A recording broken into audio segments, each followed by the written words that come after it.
What's up, guys? Doug Polk here, and we're back with another episode of Poker Hands. And today we're going to mix it up. I know we've been covering a lot of the Triton Super High Roller Series and Triton Cash games. Let's take a little page out of the Poker Go playbook with a Poker After Dark hand from the other day. Our heroes battling it out in the felt today are going to be fan favorite Mike Mautsow, as well as Barry Woods and Brandon Cantu. Before we jump into the action, I want to let you know that you have until Monday this week, August 12th, to use the $25 discount off at Upswing Poker using code POKERHANDS. POKERHANDS.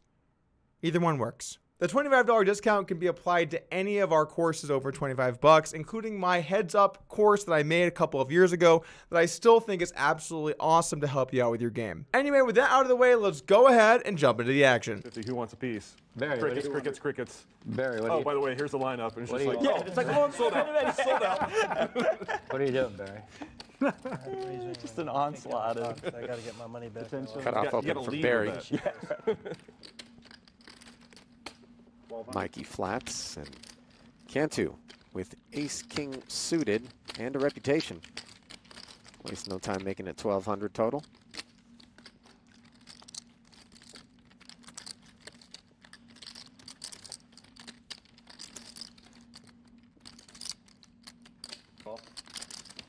Action.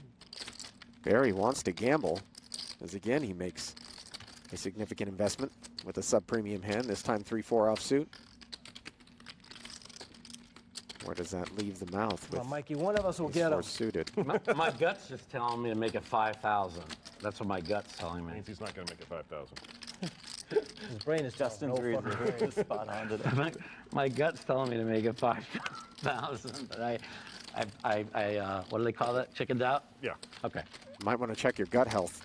Our hand begins at 25-50 blinds, and the action folding to Barry Woods in the cutoff, who looks down at 4-3 offsuit. Now, when you have a hand as strong as 4-3 offsuit, you simply have to raise. This is far too good of a hand. In fact, it's hard to think of many better hands you can have in this spot, like basically all of them. We beat a lot of things to death here on the channel, but one that we'll never stop doing is talking about bad preflop opens. And this is one of them. You can raise the top 30 or 25% of your hands here in the cutoff. You don't have to go that much wider than that. Maybe 35% if you think that the people behind you are tight.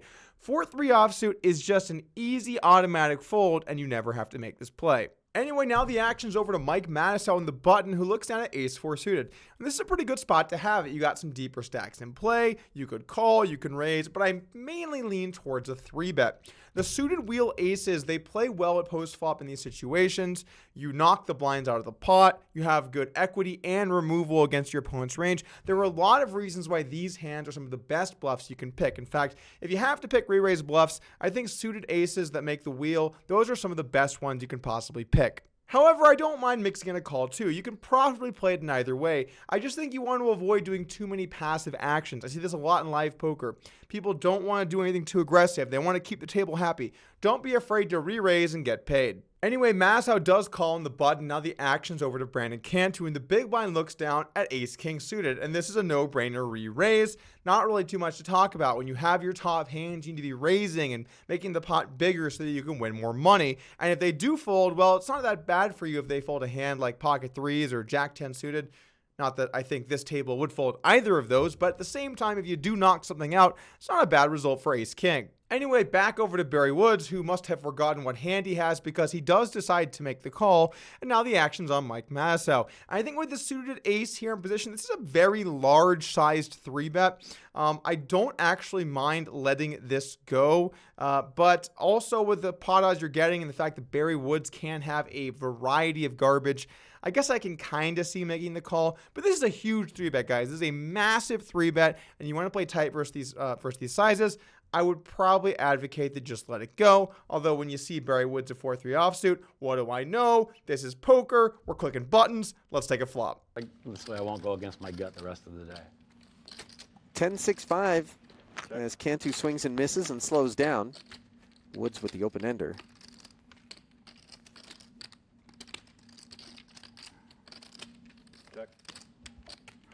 The flop comes 10-6-5 with a heart and 2 clubs. So really a board that not anyone is too thrilled with. I guess Barry Woods, this is an upper threshold flop for him with an open ender. But with ace king, just 2 overs in the back door, not flush draw. And of course Mautsow with nothing at all. I think in Cantu's shoes, you can argue for either bet or check. Both have some merit, although I do lean a little bit more towards betting. You're going to get a lot of turns you can barrel. Hearts, jack or a queen, obviously a top pair with ace or king. And then also your opponent can have a lot of hands that just brick the flop and you force them off their equity. However, sometimes mixing a check call sounds good too. That way you can have a few of these really strong high card hands in your check call range, including backdoor and flush draws. So I don't really mind mixing it up here, and Cantu does decide to go for a check. Now to Barry Woods, bit of an interesting spot developing here. He can decide to go ahead and bet. If he does that and gets check raised, though, he's going to be in a very tough spot. But when the stacks are this deep, it's unlikely he's going to get check raised. So that makes me lean a little bit more towards just betting the flop. Anyway, Barry Woods does decide to check it back, and let's take a turn. Decides he doesn't want to bet in position as the board pairs on the turn. Check. Cantu might be looking for an inexpensive path to showdown as he checks a second time.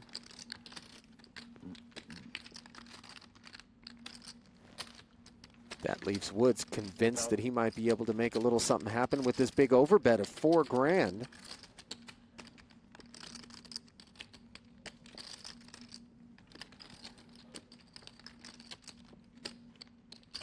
And the faint Keeping a odor wardrobe of here? What'd you say? Keep any wardrobe here? day old seafood You ask. making its way over to Just in case, yeah, there's a Cantu couple seat. jackets and shirts. Yeah, for sure. Something smells fishy. Sorry. You own as many I blazers. was daydreaming about you for a while. I was like, I should maybe ask him a question. How many of those blazers do you own? Decent amount. The turn comes another 6, and Cantu checks once again. Now Woods is going to have to start betting. He's not going to win this one at showdown with the 4 high, and he has some equity and his opponent hasn't shown much strength. Now is the time to bet here on the turn. If you don't bet the flop, I still prefer a flop bet, but I don't mind this one either. Woods apparently agrees and bets 4,000 here on the turn, now representing something pretty strong. Maybe a 10 that checked back the flop, but he's also saying he has a 6 with how big this is. This is a very large bet here on the turn, so it's much more likely that he's saying he has 3 of a kind, or he's on a stone cold bluff. Cantu, however, is thinking this over, considering his options. It looks like his opponent's trying to buy the pot. Is his ace high still good? Can his opponent just have random airballs here? Absolutely. Well, Cantu does decide that's the case, makes the call, and frankly, I don't know what's going to happen on the river. A couple more. I left my couple jacket. more. Cantu I left my jacket in the car. hung in there, and he was right. I got a But sport now coat in the car Woods for has hit a emergency 3 purposes. on the river, and is he Hold on, so if you need a thinking he jacket, I'll can give you just mine. I check left mine in the back car. here? Which is not my car. Which Or is he going to probably barrel top up. again and end So up I'm making kinda an accidental value bet by turning his hand into a bluff? Do you have one outfit? The river is Barry Woods' money card, the 3 of spades, giving him a pair. It's going to be good. Cantu checks once again, and now Barry has to make a decision. Is he going to check back and hope he wins against a high card hand, or is he going to bluff here with his river bottom pair? And I think that you simply should just check this back. Your opponent can have some high cards you do win from time to time, and you can think of a lot of other better hands to bluff with. What if Barry had taken this line with 9-7 or 8-7 or 9-8? Or maybe some club hands decided he didn't want to bet the flop. Or maybe even just some stone cold bluffs like Queen Jack. I just think there are so many other hands to bluff with. When he pairs up, why not check and take a showdown value? He might win anyway. But Barry Woods has other things in mind. Let's see what they are. One outfit that would be Which worth it more already than my was, and entire he's wardrobe? moving all in. No. You got some cool shirts, I mean, you know? yeah, from the Salvation Army for 99 cents. No, definitely not.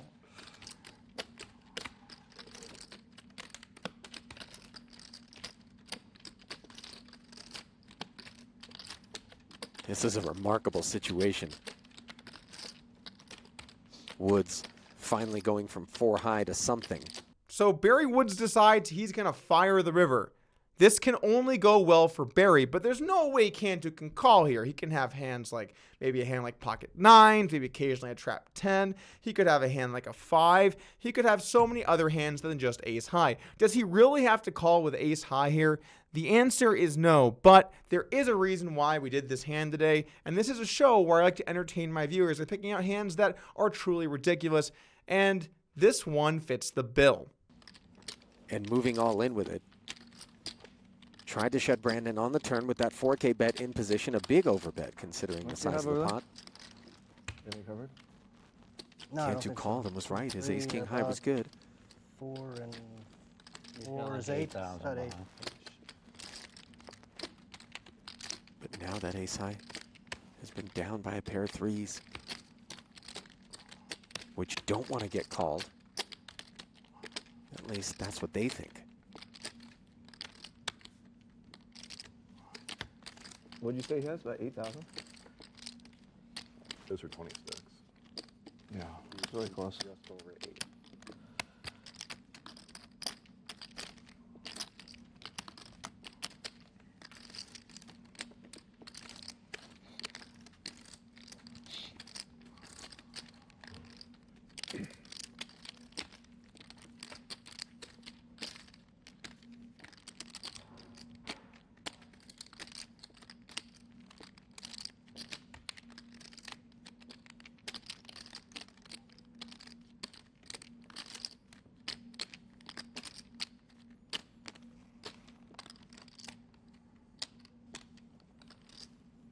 I need a nap. You guys take your time. Sorry, guys. I need a second. I was waking up in the night.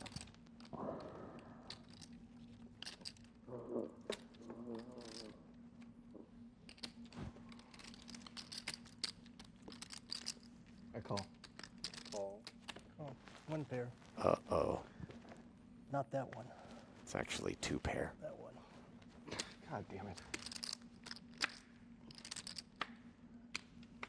Thank you for joining me for today's episode of Poker Hands. I hope that you got a good laugh out of the strategy that was employed here from both players. And if you're new to the channel, hit the subscribe button and join the team. I'll see you guys again tomorrow.